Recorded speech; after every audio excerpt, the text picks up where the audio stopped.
this opportunity to give my testimony. Today's Passover, Palm Sunday, and today starts. It's the start of the Holy Week before Easter, commemorating the events on the last days of Jesus Christ's life. Jesus rode into Jerusalem on a donkey, and the people threw out palm leaves in front of him. They gave him a hero's welcome, but they were completely unaware of how he was going to save them. They thought he was going to come in on a chariot with an army and defeat their captors. A little bit about my testimony is it's not going to be full of Jesus, because Jesus wasn't in my life for most of my life. But if you would have told me that 15 years ago that I'd be standing up here giving my testimony, that I would have committed my life to Christ, that I'd be involved as a volunteer for an outreach, I would have told you that you're smoking ganj. You got any?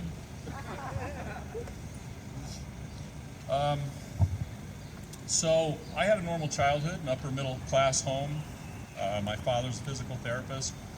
I had a bicycle. Things were good, right? But things weren't good. I didn't know it, but my folks' relationship had deteriorated. And when I was 9, my father came into my room crying. And this was confusing. My dad was my hero.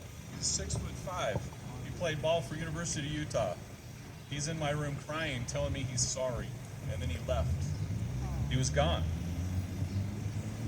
I got to see him on, every other weekend and then every other month, but he just wasn't a part of my life. And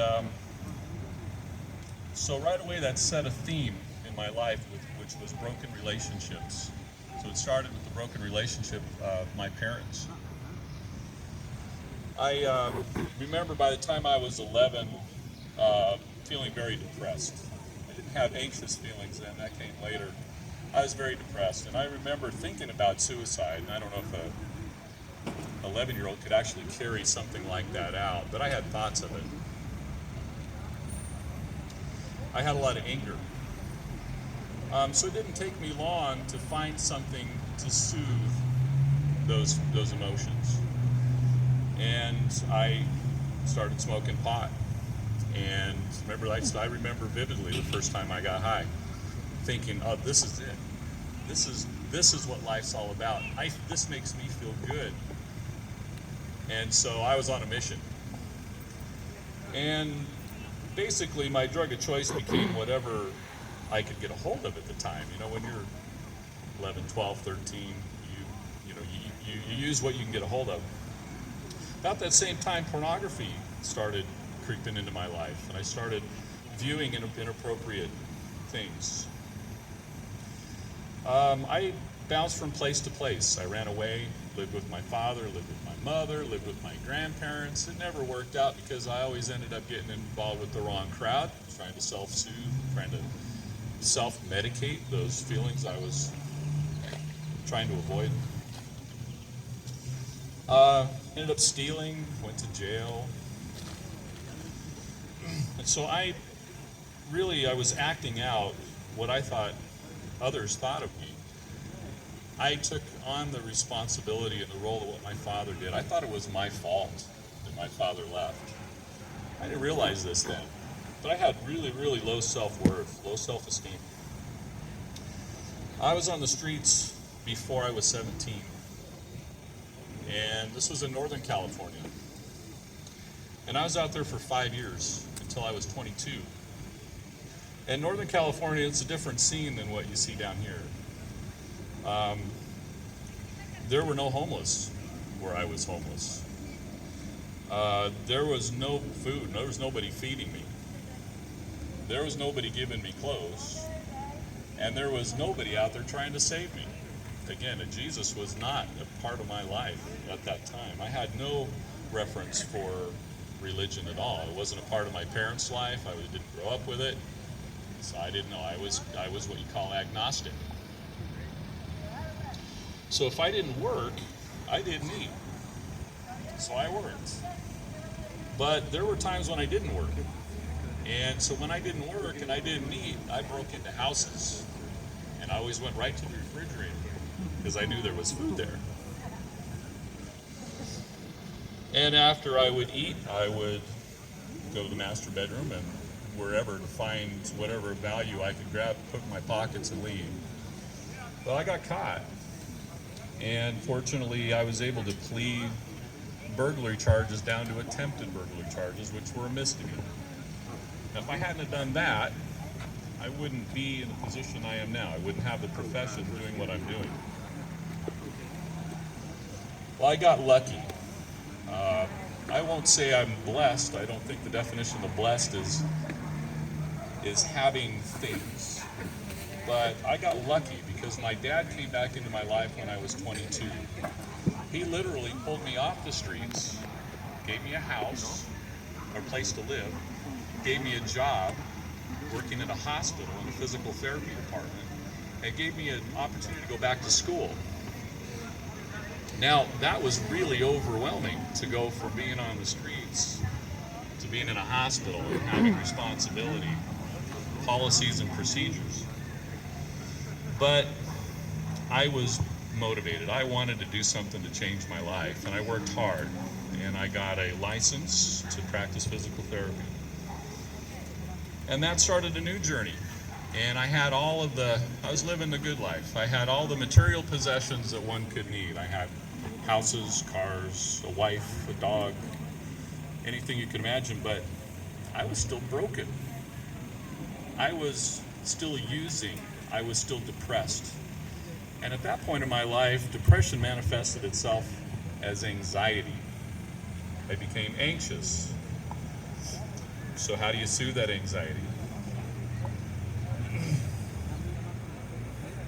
I was in psychotherapy. I read self-help books. My psychotherapist realized I was self-medicating with pot, sent me to a psychiatrist. The psychiatrist put me on antidepressant medications. And for the first time in my life, I could remember what it was like to feel good. The antidepressants were amazing for me. But it didn't take me long to realize how wonderful it was to have antidepressants and pot. And that was a problem because now things that it was appropriate to get upset and angry about, I wasn't upset or angry. Everything just rolled off me and everything was fine. And that didn't really work. Eventually, the medication allowed me to get off the pot. And then I got off the medication. And I went through various unsuccessful trials and journeys of trying to get sober. I really wanted to, but I didn't know how. There was still a part of me that was still very broken and very hurt.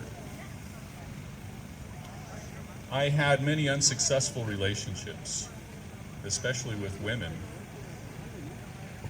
And that led me to where I consider was my rock bottom. It was not on the streets. My rock bottom was in a house with everything I wanted.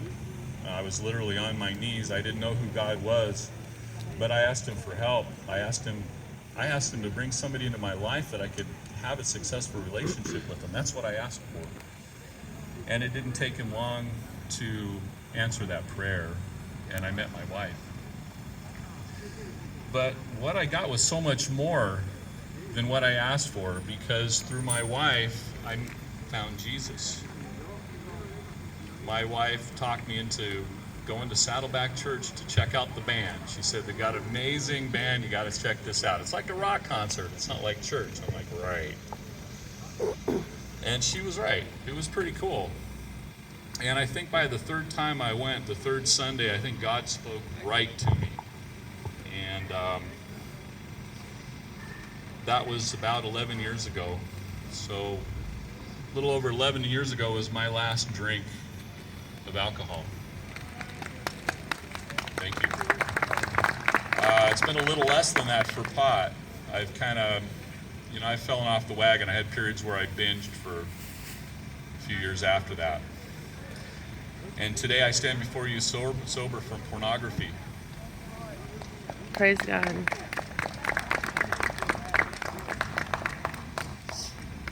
I still struggle, but today I have Jesus. I put Jesus in my heart. And once I did that, the real healing began. Something that medication, psychotherapy, psychiatry, nothing else could do. There's an amazing healing power of Jesus that nothing else can touch.